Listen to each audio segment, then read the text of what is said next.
Hi, everyone, and welcome back to season 3 of Commerce Meets Law, a podcast we talk about various commercial topics and how they interact with the legal profession. This season is all about people who've broken barriers and stereotypes, who've decided to not just step outside the box, but show that these boxes simply do not exist. Our guest today is Amar Sohal, a senior program and project manager with 11 years of consultancy and legal management experience. Our conversation starts by discussing Amar's business IT degree at Manchester Metropolitan University, which also included a placement year at Lloyds Bank. I think that placement years are becoming an increasingly popular option for a lot of students and are being offered by a lot more universities. So, talking about all the skills that Amar gained through his experience, I think will be really insightful for anyone who's either considering it or even someone who has already done a placement year. Now, the rest of the episode sort of explores Amar's various roles during his decade-long journey at Accenture, followed by exploring why he decided to switch from BPO to the legal profession in 2017. Now, if you're unsure of what a legal project manager actually does, then definitely tune into this episode to find out all about it. There's a growing need for non lawyers to play an integral role in the legal profession in areas like project management, which we discussed today, legal design, and the use of tech. So I hope that this episode shows you there's a path in law for you, even if you aren't a law student or don't wish to become a lawyer. Now, seeing the need for skilled project managers as a potential gap in the market, Amar started AMRU Consulting in 2019 to use his own experience as a project manager in helping law firms and other businesses navigate legal matters and solve their business needs by transitioning to the most effective systems for their employees and clients. The final part of the episode therefore focuses on the concept of freelancing and Amar's thoughts on its current and future position in the legal industry, which is definitely well worth a listen. Just a quick request before we get into the conversation. I'd really appreciate if you could kindly give the podcast a follow and a rating on Spotify. The higher the better, but I leave the rating up to you, and it really helps Commerce Meets Law reach more listeners, so I would really, really appreciate it. Without further ado, I hope you enjoy this episode, and I'll see you right at the end. So, hi, Amar, and welcome to Commerce Meets Law. Really excited to have you on our third season and to get into the conversation. But before we talk a little bit about your academic and professional journey, we have a tradition of an icebreaker on the podcast. So, in your opinion, what is your superpower? Wow, superpower. Okay. I'd say negotiation. I think negotiating is my superpower. Potentially where people don't really know I'm negotiating with them and influencing. Granted, it probably works more with my family and my younger children. That's probably where I hone my superpower, should we say? I love that. It all starts at home. And is it a kind of power you've always had, or is it something you've developed through your sort of working experience? Probably developed in my working experience for sure. 100%. Yeah. Yeah. So getting a bit into that then, we talk a lot about, lawyers and kind of the world of law in this podcast, but I sort of want to talk about how your kind of world of business and law has merged together. So firstly, why did you sort of decide to study business IT at university, and where did that interest first develop? So we're going back quite a bit. Um, it was sort of the internet was becoming a bit of a phenomenon. And I really wanted to kind of explore IT in general. And at the time, I admired a lot of the kind of business people and entrepreneurs around, like Richard Branson. And studying business IT allowed me to kind of put the two together. So it wasn't Mm. too technical, but it wasn't just kind of theory related around here's how businesses operate. So kind of putting the two together just made sense for me. Yeah, and I'm not sure if you've even answered this question before, but I feel like with a lot of successful entrepreneurs and kind of business people, a lot of them talk about how university, some of them went and some of them didn't, but a lot of the skills they developed was more from practical hands-on experience as opposed to the theoretical side at university. Did you find that what you expected to learn at university was what you learned, or was it a lot more sort of on the job training that allowed you to develop your career? I think a little bit of both. Um, Mm. I completely agree that university isn't for everyone. It isn't the you have to go to university to be successful. That simply isn't true. I think it definitely opens the doors for opportunities and for learning. For me, I did a placement year, and that just opened up a lot of opportunities for me. So what it really allowed me to do is um, sort of put some of that theory that I learned in university into practice. And it allowed me to kind of find out how businesses work. It allowed me to kind of network and speak to other people. And it allowed me to really narrow down my options for my final year. And having that, I think, gave me a more rounded experience at university rather than just Mm. 3 years learning. I think that really helps. For sure. And I think placement years, I think for that exact reason, are becoming so much more popular because it gives people that chance to experience real life work before they fully step into it, after having finished university, which sometimes can still seem a little bit like a bubble before you're kind of really let out into the world. So for you, with your placement year at Lloyd, what did you sort of gain in terms of transferable skills? And what did you learn about yourself, which you thought, okay, this is the kind of work that I want to do in the future? Yeah. Um, I think, like I said, understanding how companies work. Because when you're in university, you're learning from books, you're learning a lot of theory, but you're never really learning that hands-on experience. So actually working in industry and going every day to work and actually understand how people work and kind of coming back to our superpower, influencing. You realize that actually you can learn as Mm. much as you want from a textbook, but unless you know what's driving the stakeholders, unless you know what their other priorities are, you're never really going to get what you need from them.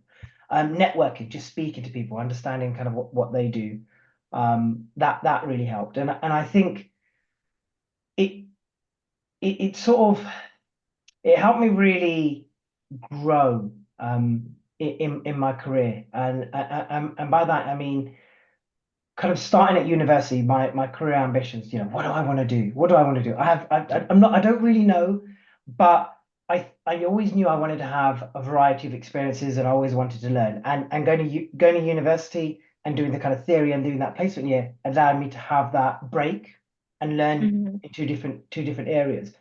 Um, and my role models really my mum and dad. Kind of growing up, they made me realize wherever I wanted to go in life, I would need to earn. And I don't mean kind of money, but I mean the respect. And I think that always stayed with me. And again, doing that placement year helped me bring all of that together. Then working and kind of getting up early, getting on a tube and getting into work on time. Those kind of things which now we just take for granted. Back then, it's if you imagine it's your first real job, just making sure you set a great first impression.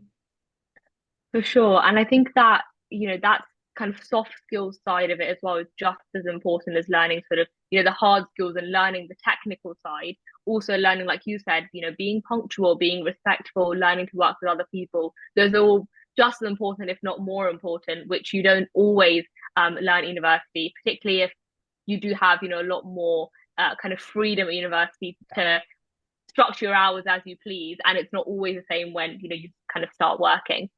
I think out of all of your roles and your experience has been incredible, as I was sort of stalking your LinkedIn profile. The thing that I think really stood out to me was particularly your career trajectory at Accenture. So Mhm. could you talk to us a little bit about what your first role was at the firm and sort of how you got started? Yeah. So I mean, I knew of Accenture because actually when I was doing my placement year, I was at a bank and they were some consultants kind of working alongside the bank. And I just see how they were working, their kind of work ethic of coming in and just kind of head down, getting stuff done. That really kind of drew me towards the brand, the company and the culture.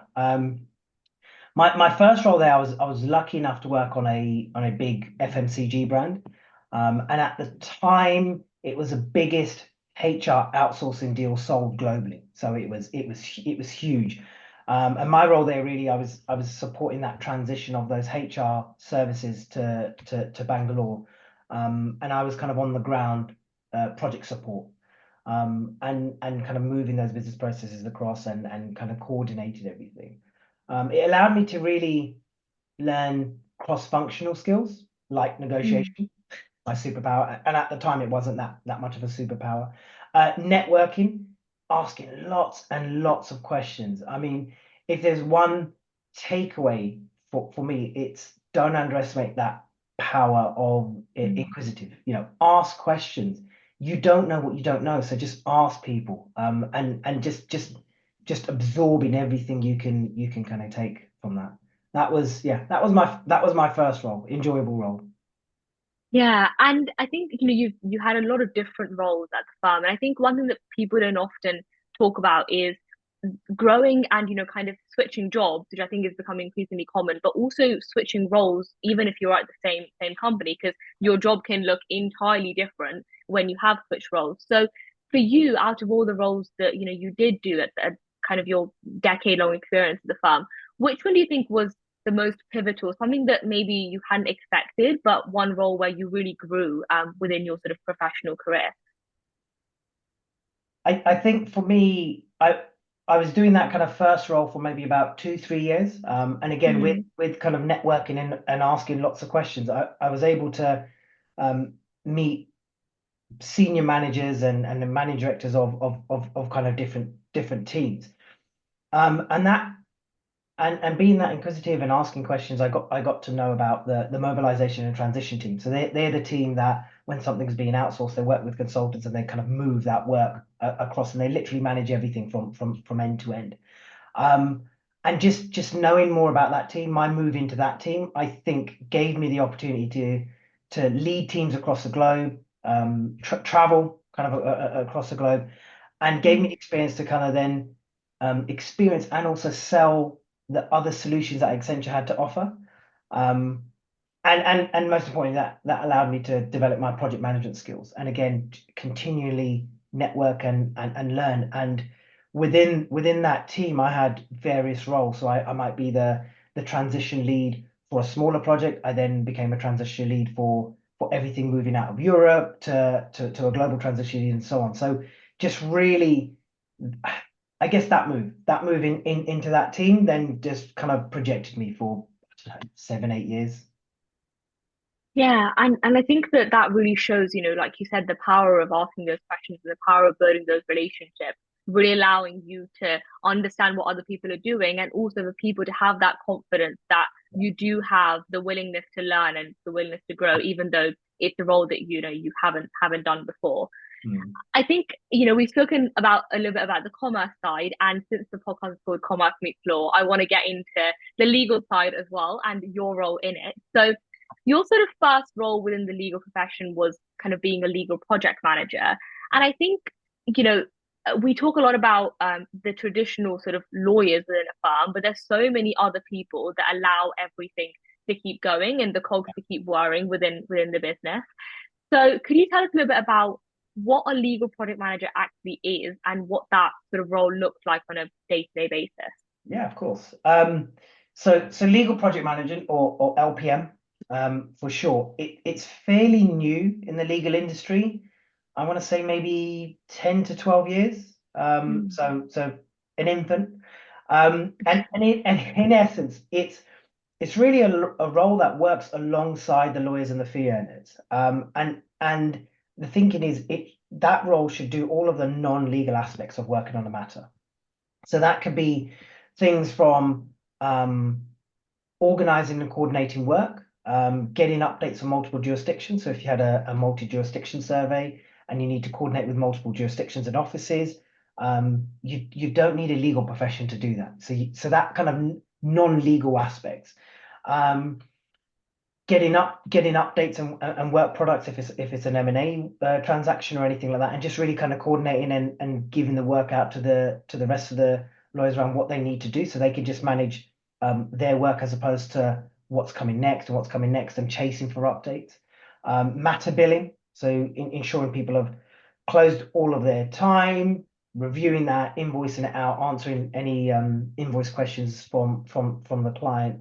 And then at the senior level, so the senior legal project manager um, involves probably a lot more client interaction. So a lot of that client management, so setting up the meetings with the client, going through mm, status updates with the client, reviewing scope, those kind of things. And it does.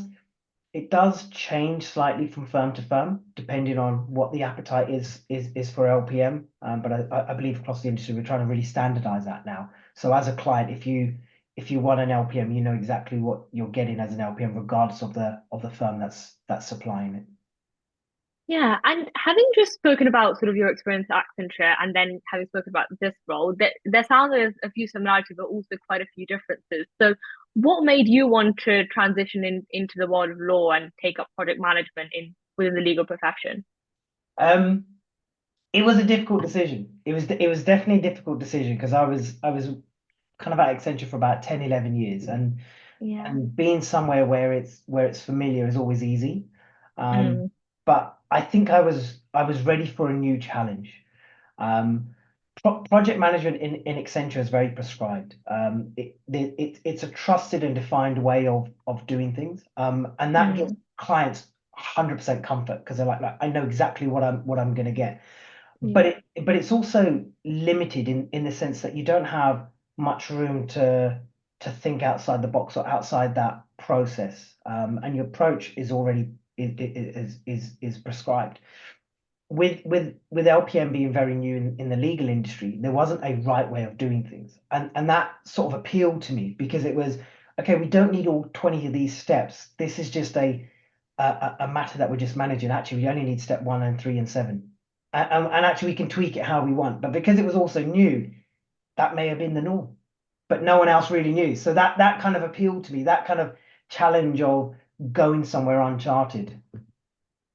Yeah. And this, sort of being an infant in the kind of legal profession, did you face any sort of, whether it was from particular people or maybe senior professionals, kind of, I guess, slight backlash or slight kind of hindrances in terms of putting yourself and working alongside fee earners, or was it quite a seamless process to insert yourself within that transaction? Um, it definitely wasn't seamless. No. I think what you need to understand is project management in any other industry is completely different to project management in the legal industry. So in Mm, any other industry, that project manager is one person who's accountable for the project. They own the budget, the resources, and they need to make sure something is delivered. In the legal industry, it's the partner who's in charge, regardless of who's working on yeah. on that matter. And I think understanding that very quickly and those dynamics in the legal industry helps you be successful Mm, on a legal matter. And secondly, that communication is very different. In any other industry, you need to communicate in detail. So you want to be showing a detailed Microsoft project plan. It will have hundreds and hundreds of lines of every single task and the dependencies and so on. That's not how you need to be speaking to the lawyers. You don't, if you show them a Microsoft project plan, way too overwhelming. You want to be showing them something in Word, a PowerPoint, a high level plan with some milestones. Um, in terms of that kind of collaboration and acceptance, I think at the beginning it was okay. Well, what is this role? It's new. Well, what are you going to do that I'm not already doing? And I think again, it's really negotiating and influencing those people to say, look, I'm going to do this part of the work which you don't like and you hate, but I love. The stuff you don't want to do is the stuff that I really love doing. So I'm going to do that. And it's a non-value add for a lawyer, but it's a value add of an LPM if that makes sense. And to bring some outsourcing into it, their back office becomes my front office. So they then free up the time to do the legal stuff they really want to do, and they can just hand everything else off to an LPM.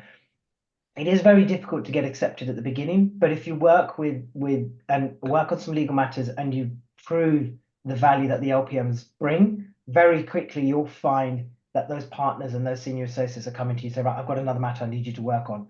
And the situation you want to be in is fantastic. I don't have to go and fight for work now. We're getting work from the fee earners, which is amazing.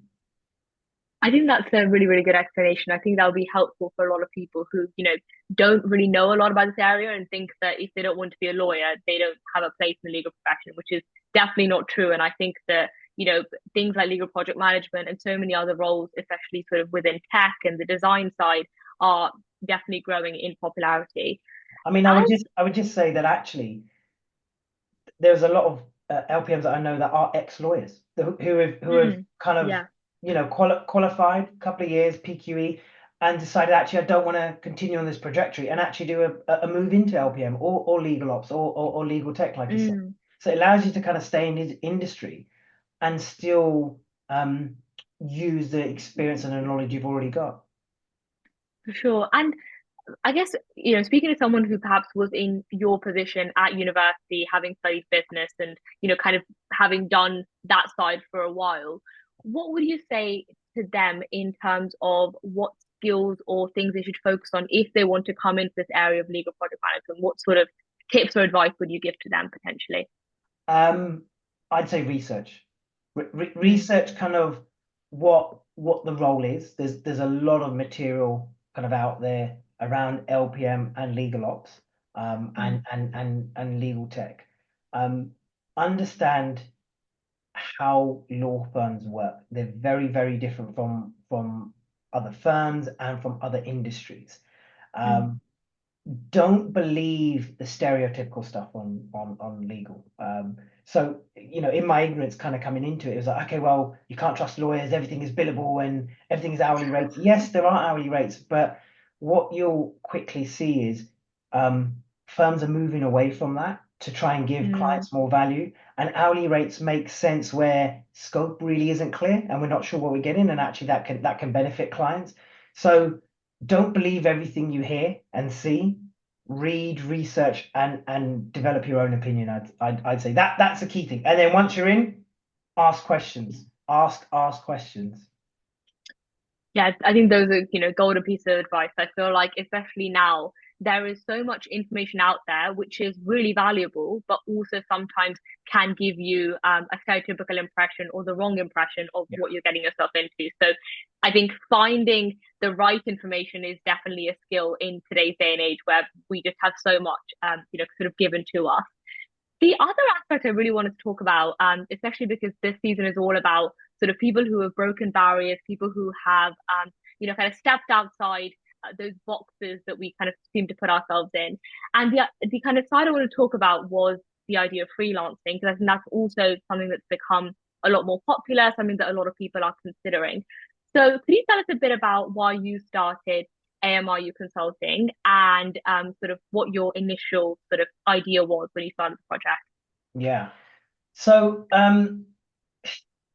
I think when I started AMRU Consulting, I really wanted to kind of tap into the business side of things. At the time, I had so many or a variety of skill sets under my belt, including LPM, and I wanted another challenge, and I took a leap of faith. Look, I was lucky enough that I'd already built a really good network around me. And that made it a lot easier to launch AMRU Consulting. And I think if I hadn't, I don't know if I would have done that.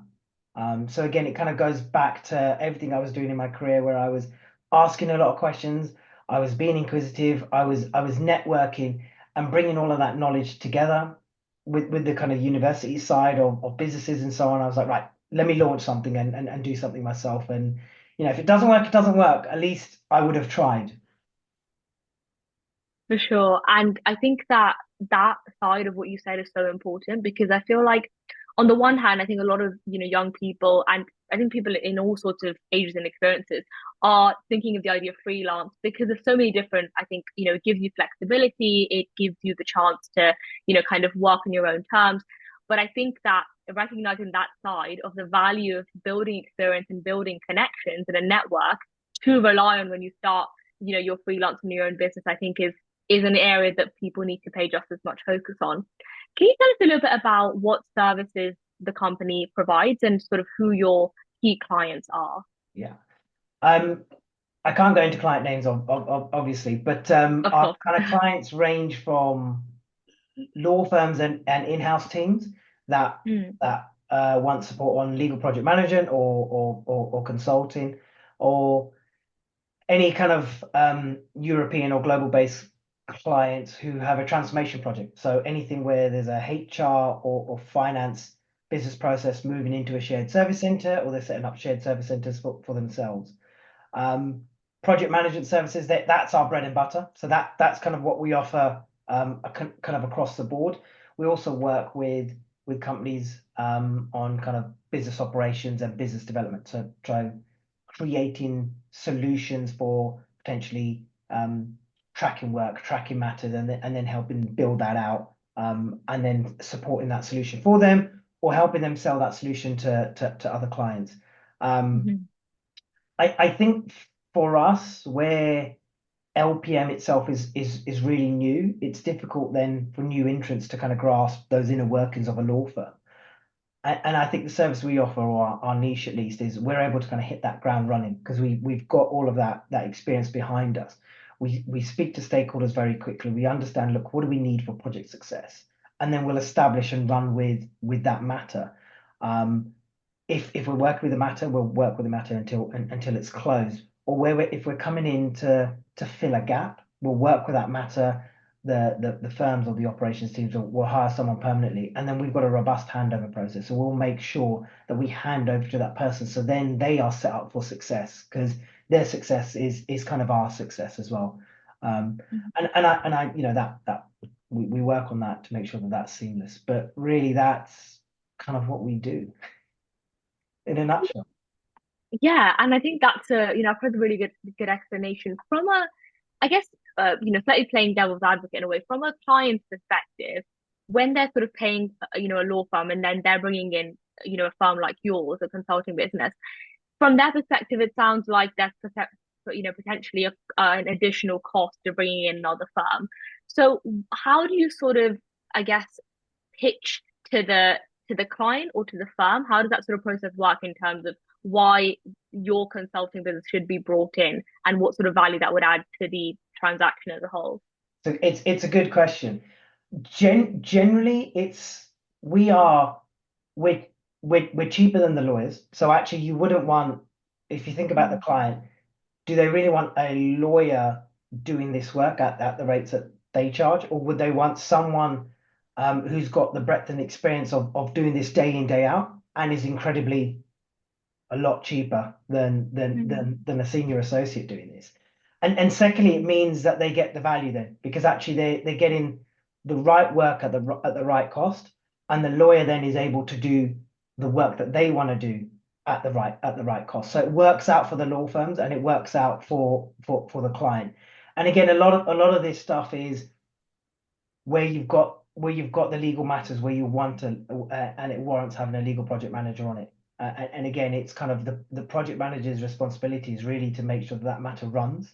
So flagging and highlighting those risks to the partner. Hey, look, we need to look at this. And again, that's something that doesn't tend to happen a lot within law firms, because they just resolve it. They just work on it. Whereas project managers will want to coordinate and learn from that. So we'll always, when I talked about that kind of handover and that seamless transition, it also includes the lessons learned. So here's what we've kind of learned on this transition. Even if you don't use us on any other projects going forward, take this as a Bible for your learning for the next project you do, and so on. So we still, what we like to think is we leave that client or that law firm with something when we finish, some value add. For sure. And, thank you for that. And I think that's something that possibly people would have been thinking about as well. So that provides a really good explanation for them. In terms of, having had the business for the last 5 years, without giving any names, have there been any memorable sort of experiences or deals that you've worked on that sort of has made you feel really proud of what you've managed to do with AMRU Consulting? Yes, I mean one comes to mind straight away. So we did some work with a fintech startup, and it's a fintech startup owned by a very large global commercial bank. So obviously a commercial bank has its certain ways of working, and fintechs and startups have a completely different way of working. Now, if you imagine it's a fintech within a bank, there's going to be some difficulties there, should we say? Yeah. But kind of we came in and we worked with that fintech startup and worked with the GC there, and I think that was probably one of the best projects, because we were helping them build a legal target operating model. How should that legal team work within a fintech environment? And it has to be organic, so it can't be too prescriptive. It needs to be able to change when the business model says, look, we need to grow in multiple countries, or we need to retract, and so on. So working in a startup environment was new to me, and I really enjoyed it.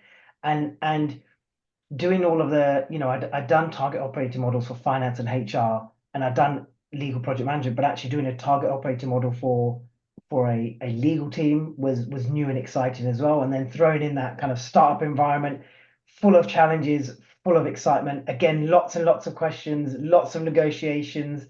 That was probably one of the best projects we've worked on, and one of the most memorable. That sounds super exciting, and I can see, all of those different skills sort of coming together.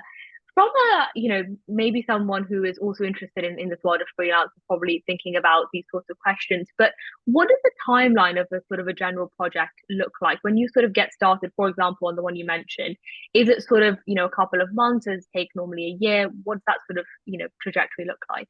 It really depends on the type of project. So the one that I was talking about was about a year, because it was being Mm, involved and creating a model and then running with that model, and tweaking and adjusting it as and when things change.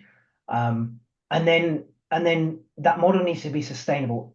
And realistically, these models aren't sustainable with freelancers, because freelancers are expensive for, I mean, obviously not as mm, expensive as lawyers, but expensive to run an operation. So really, you want these mm, kind of consultants, advisors coming in to help you build something, but not necessarily running. Um, mm. so it's then kind of handing that over and supporting it. So we call that stabilization. And then once they're happy, it's been supported, we kind of finish. So it's a strange feeling, because you're effectively creating something that puts you out of a job. And if you're successful in your role, you don't have a role, which is quite funny. But again, a legal matter could take 3 6 months, where perhaps the lawyers just need support to kind of get up and get going, because Mm. there's so much to begin with. And then once they're up and running, they only need help once a week, rather than full time. So that's where I think LPMs and obviously Amru Consulting kind of come in, because we're not there to say, right, we need to be working here 8 hours a day. It's kind of, look, we can work for as long or as little as you need us to support you. Yeah, and I think, of course, that is so dependent on the project, but I think that idea of effectively you doing something so that you won't be needed Yeah. after that point sort of, gives everything you need for that explanation. In terms of, I guess goals for the next couple of years, where do you see kind of AMI consulting going, and sort of where do you want to take it? Um, I think right now, I think the biggest industry or the biggest challenge really for us in the industry is growth, and it's a double-edged sword, because Mm, a lot of firms are trying to grow out their LPM and their legal ops teams. They're looking for a lot of permanent staff, not freelancers to kind of help them fill gaps. So that's a big challenge for us right now. Um, but equally, just staying relevant in the industry and constantly relearning and retraining, things like this podcast helps us showcase our kind of talent, and what we're doing, I think, is helping us with those challenges. And really, because there is growth, we want to be alongside that growth. So yes, you want to hire permanent staff, but until you can get them, we can come in and we can fill that gap for you. We can help you stabilize and support until you've got your permanent staff in, and then we kind of hand over. So over the next few years, really just try to relearn, stay relevant, and build on that growth. And then that's the next challenge. After that, who knows? Because I constantly like challenges, so we'll see. and I think your career trajectory really does show that you are a sucker of challenges, and clearly with all the transitions. In terms of freelancing and that trend you just spoke about, I think as you were speaking, I was thinking in my head, surely law firms at some point think it's better to just have an in-house LPM team rather than doing it to external staff. But I think with the growth of freelancing also becoming more popular, do you think that trend is still here to stay? Do you think that most firms, even if they find in-house, there'll still be that need? Or do you think that firms like yours would like need to make a big transition in order to continue staying relevant? Where do you sort of see that going? I think it's a difficult one. with the kind of new rules, the IR35 rules that came into place, Yeah. there's been a reduction in the number of contractors available in the market. So actually, a lot of contractors Mm. have either kind of just kind of gone permanent or fixed term contracts or so on. So there's less freelancers now. I think in-house teams and law firms will still use freelancers to bridge gaps. They will also still build their permanent teams because again that helps. But the trouble with the permanent teams, and I saw this not just in legal, but across um, multiple industries and firms, even when I was back at Accenture, is it's that peaks and troughs of volume. Um, and the firms that are really successful are the ones that have a model of as a service. So if you think about your heating and your electricity and gas bills, when you get your kind of bill or you monitor it on a monthly basis and you see it's very high, you turn it down so you can manage your expense for the following month. Now, if you've got a permanent team, if you haven't got the volume of legal work coming in, you still got that overhead. Um, if you can supplement a lean permanent team with freelancers, you can you can change that in the peaks and troughs. So when you've got a peak, you bring your freelancers in. When you've got a trough, you can kind of offboard your freelancers without that hitting your bottom line. Um, in Mm. terms, I mean, while there isn't generally a lot of freelancers, I think it's come down a little bit over the last kind of year or so. In terms of the legal industry, I think there might be just over five or six that kind of do LPM and legal ops as a freelance. So I think it's still a new market. It's an exciting market, but it is a challenging market, and it isn't for the faint-hearted. You never know when the next role is going to come. Yeah, and I think, there's definitely people who enjoy that sort of that side of it being just as challenging. And I think that there's definitely so much growth that's still to come within that market. The other side of, entrepreneurship is that quote that people always say of a lot of entrepreneurs sort of leave a 40-hour job to then start working 80 hours, expecting that they would actually be working less. So, in your opinion, we always tend to kind of talk a little bit about this personal growth and balance aspect. What does that sort of term work-life balance mean to you, in your day, especially since having started your consulting business? And do you feel like you have one right now? I I do because I force it, but work-life balance for me isn't, hey, I'm working 9 to 5 and evenings I'm not working and weekends I'm not working. That isn't a balance. For me, it's kind of there might be times where I'm working crazy hours, long hours because I'm on a project that warrants it. Mm. But for me, a work-life balance is when I want to have family time, I'm able to have that family time. I'm not eating into that family time.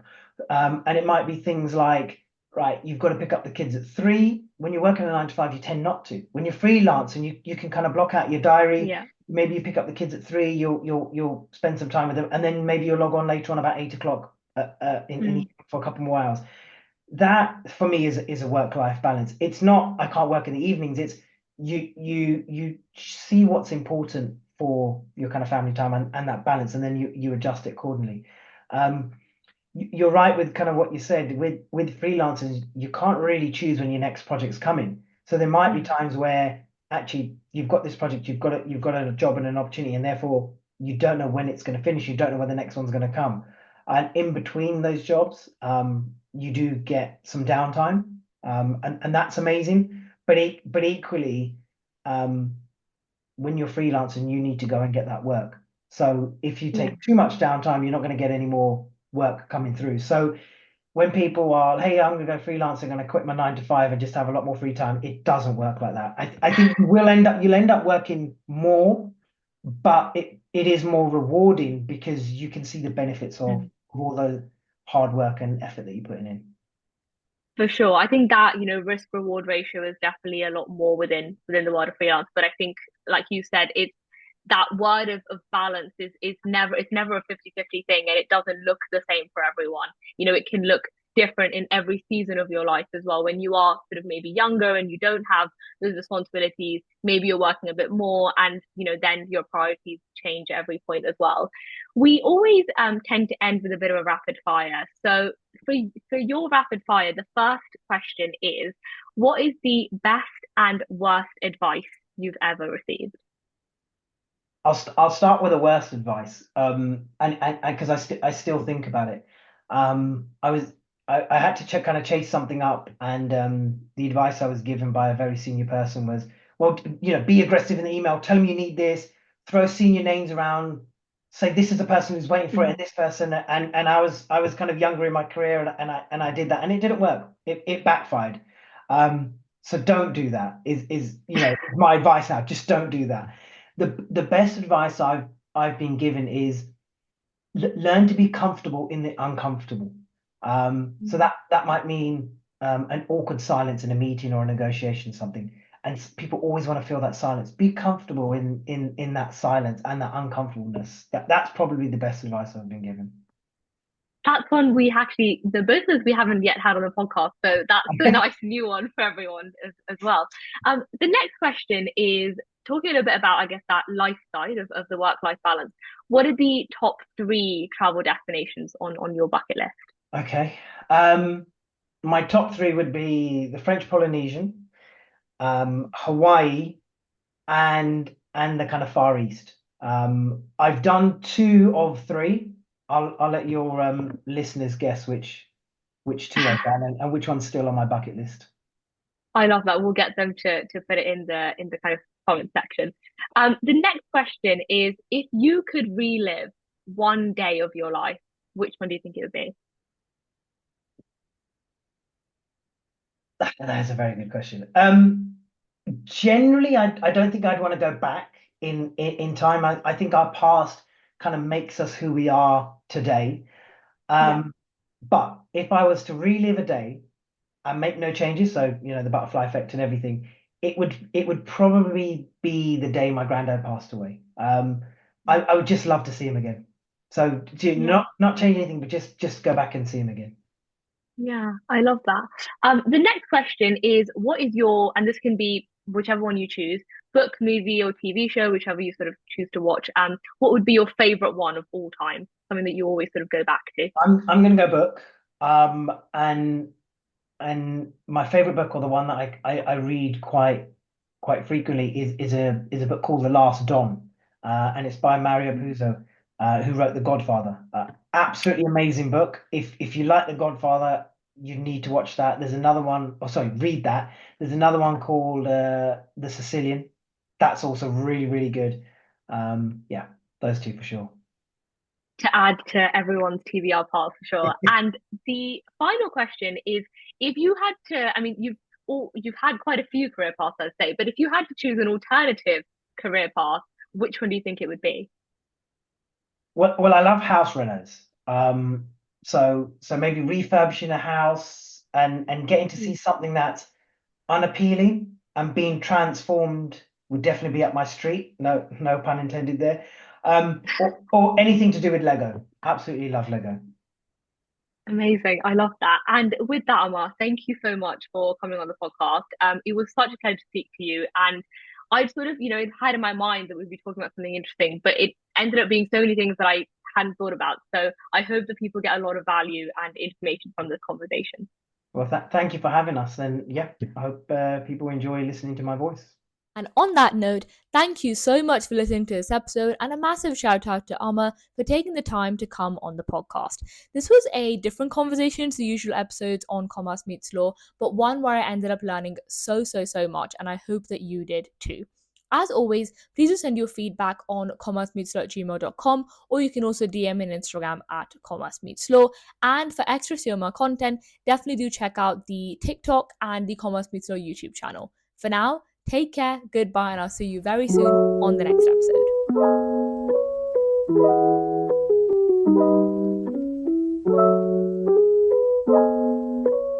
episode.